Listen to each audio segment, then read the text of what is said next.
Hey everyone, want to continue the Project Blue series covering the high seas heroes. So next up is Marlynn. Marlynn feels like she's got some issues being translated to the Project Blue format. I think the strength of this hero in this format is going to be having access to overpower consistently every single turn, on top of having a strong weapon. So our weapon of choice is going to be the cannon, and this is just going to let us dump a lot of blues from our hand to present a lot of damage very early. This damage can be obviously given the keyword overpower to the harpoons, and the harpoons have very good disruptive on hits. Unfortunately, we don't get to run the red ones in Project Blue since they're majestics, but we do get access to the three colors between a blue, red, and yellowfin harpoon. And then we also do have access to the rusty harpoon.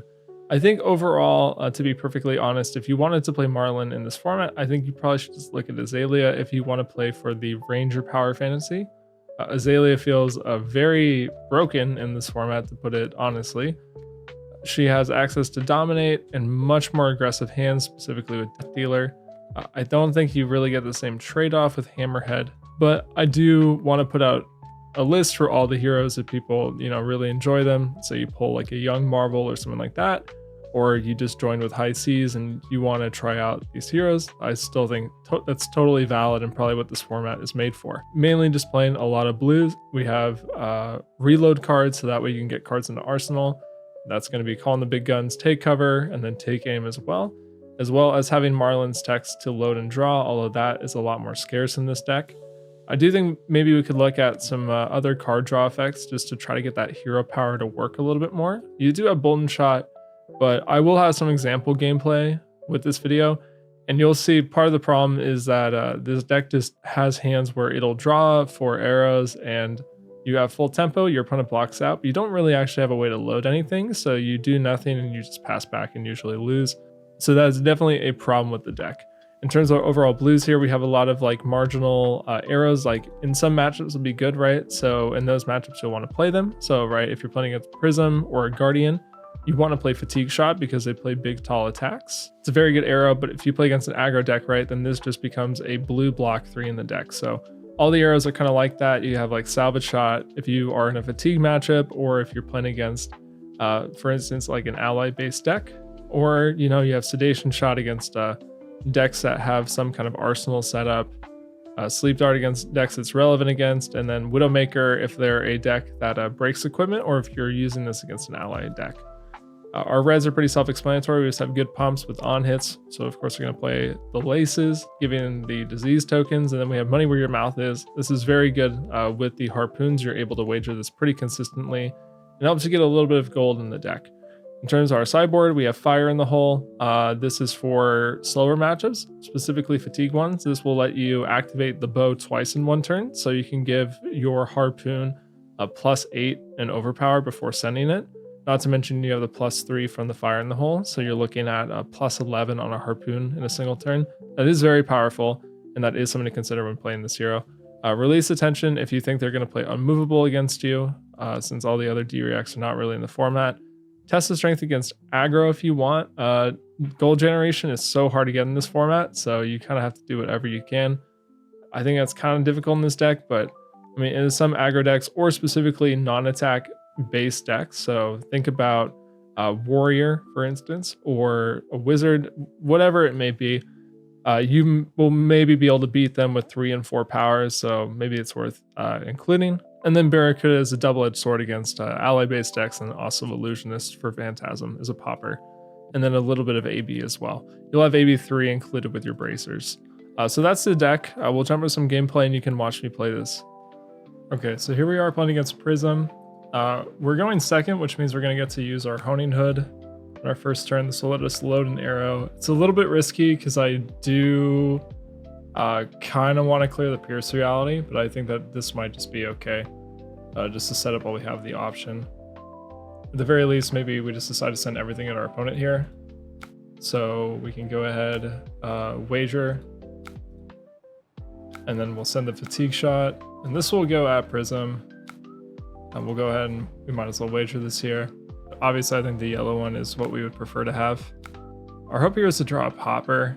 We did side in 2 copies from our sideboard, but not really banking too much on it. Oh right, because we have our fatigue shot hit live here. So now we did draw the yellow fin harpoon. We could take cover, but we really don't have a clean way. We're gonna just have to spend our whole turn pitching 2 blues here. This will probably get go again. But I think that we're just gonna let this one hit. Okay, never mind. It's going tall here. A little bit unfortunate. I don't think there's a reason to play the take cover at this point. We're just gonna put in Arsenal and then just use it to reload a future arrow. And then probably at some point, maybe within the next turn cycle, we can think about activating Marlynn with our golds, loading it, and then clearing out the Pierce. I really don't want this to be on the board much longer. Arguably, I think it probably could have been cleared as early as turn 1 on my part. It might have been a bit greedy. I had access to converting the whole hand at face, and she's only got 20 health and really no blocking equipment, so. But it probably was a little bit greedy on our end. Passing, it's going to connect. So now we even have the option to potentially just ignore everything and go face next turn. Feels like we would... I mean, it's kind of tough. If this is another Herald and Arsenal, it doesn't really matter what we take here, but I guess I'd prefer to take the Triumph because there's a chance we can actually pop their Herald. Definitely not bad. We have good play lines here for sure. So we have the option. Okay, we know the other card in their hand is a blue. Oh wait, no. No, they played the blue Triumph. Wait, did I miss something here? It's 2 flying highs. Oh, it's a red flying high. So I guess their Arsenal here is a pump. We have some pretty sick lines. So I think what we're going to do is we're going to block with 1 card. We're going to de-react, put the Bolden Shot in Arsenal. We're going to activate our chest, use our blue. We're going to activate the Harpoon, send the Bolden Shot for 8 at face, and then reload with a Marlynn. Okay, using the Luminaris instead. That's interesting. It could be like a War Tune Herald. Okay, it's a Passing Mirage.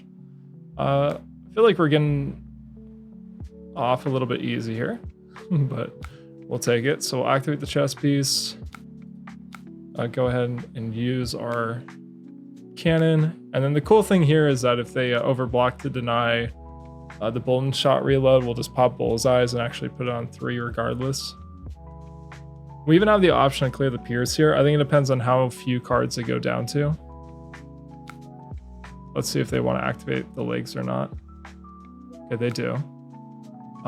With 4 health left, kind of inclined just to clear the Pierce, but there's not really much. I mean, if we put them all the way down to 1, I feel like it's going to be pretty easy just to pressure lethal next turn. I mean, the only scary thing though is that if they actually decide to block it, then we actually can't clear out our Arsenal with the take cover. So there's definitely some risk with this play line. If we send it to Piers, we probably guarantee that we at least get to use our take cover. And I think we cleaned up the board a little bit, but I mean, we could probably dominate and win the game next turn. So I kind of like just sending it at face. If they block with the card here, I think we're just going to opt not to Arsenal to take cover, as bad as it feels. Okay, so they're not... I don't think we can actually afford to Arsenal this. I'm trying to think about if there's anything that they could do for their turn. I don't think so. So I think we're just going to skip on Arsenal, as bad as it feels. This gets Overpower, which is pretty sick for us. I'm not exactly thrilled that I'm sending this when I can maybe load an arrow, force them to overcommit a Herald, and then just pop it with the Barracuda, but I just don't think I can give them Passing Mirage here. Okay, they're able to block 7. It's actually pretty good for them. It's not looking good for us. This is looking pretty awful. I mean, the one upside here is that on our turn we can just make a make an arrow and load it. I mean, we do have the option to... No, I don't think there really is any other option here. I think we're just going to be blocking out for 8, denying soul here, and then probably just loading a Marlin trigger on our turn. Or a Goldfin Harpoon. A Pummel, that's crazy. That's so interesting. No point in loading anything here. We do lose a card. We'll lose the inertia. There's really no point in keeping it. So we'll activate Marlin. Use our take aim to load the arrow. Pretty bad spot, honestly, for us. This is not looking good. So the blue is gonna convert into a Spectral, probably, with Prism's ability. And now we're just gonna get a full hand. There's a lot of ways that this hand could go wrong. We don't have any card draw currently, so...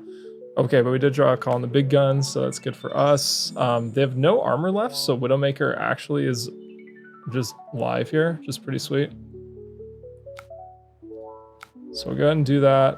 So we have a couple things going on here. At 4 health, I want to hold on to a take aim. I'm just trying to determine if there's a way that they can keep 2 cards. I think they do get to keep 2 cards here if they want to, and then we probably lose, so I think we have to play both. So now this goes up to 8. Yeah, the main problem here is I think we just die on this swing, probably. Yeah, it's gonna come in for 9. They do have to pitch their Pummel. That's crazy that they're also running the red. Yeah, this turn 1 Pierce has gotten way too much value. We probably should have cleared it a lot earlier. I want to say it's gotten maybe like 8 value this game. It's just really hard going second, getting full tempo, and then just trying to figure out what you want to do with a hand like that. We also could Arsenal a Harpoon here. Or sorry, not a Harpoon, but we could Arsenal an Arrow, and that might just be the way we have to get back in the game. We let this hit. We give 2 cards next turn. So this is a block for 8. I think we probably need to just wait out for a Harpoon. Like, the Harpoon is probably how we're going to actually win this game, most likely. So let's just hope that they brick. I'm not super convinced they will, but also Pierce just kind of makes it so that they just get to unbrick their hand regardless. Knowing that they have a red Pummel also around is kind of crazy, though. I'm not sure if they're running 4 copies or what, but it makes sense for this format. Like, so we have calling the big guns, and we have an Arrow. So if we get to keep 3 cards, this could actually potentially be pretty good for us. Wow, okay, so they bricked. I feel like we just got away with murder a little bit. They can block 4. I think they're dead to the Barracuda unless if they have a way to get something else. Let's just do our math real quick. What would we rather do this turn? So we could play Call on the big gun, send the Infecting Shot, use the whole hand. So we played Barracuda. They block 3, 4 on the table. They take 3, so it's exact lethal. I'm trying to think about what gets them out of it. I did see they had this card. That one will let them live. So the question is, do we want to gamble on that or not? If we gamble on it, at the very least, let's clear this out. We could play Call on the big guns, load our Infecting Shot, buff it, send it. It comes in for what? 9, 13. They could block with the whole hand and live. It's such a difficult decision. Although, I guess they would die to... They would die to the Blood Rot? It really depends. If they have 12 block in hand, then this is the wrong line and we should have just went for lethal. Looks like we got lucky. But also, I mean, it looks like Barracuda also would have been lethal there. I guess either one maybe is a fine play line. The only thing with the Barracuda is that we would get to Arsenal Swing for next turn. The next hand looks decent, but we have no way to load. So I mean that's the main problem. I think with the list, at least playing it in Project Blue is there's less ways to load arrows.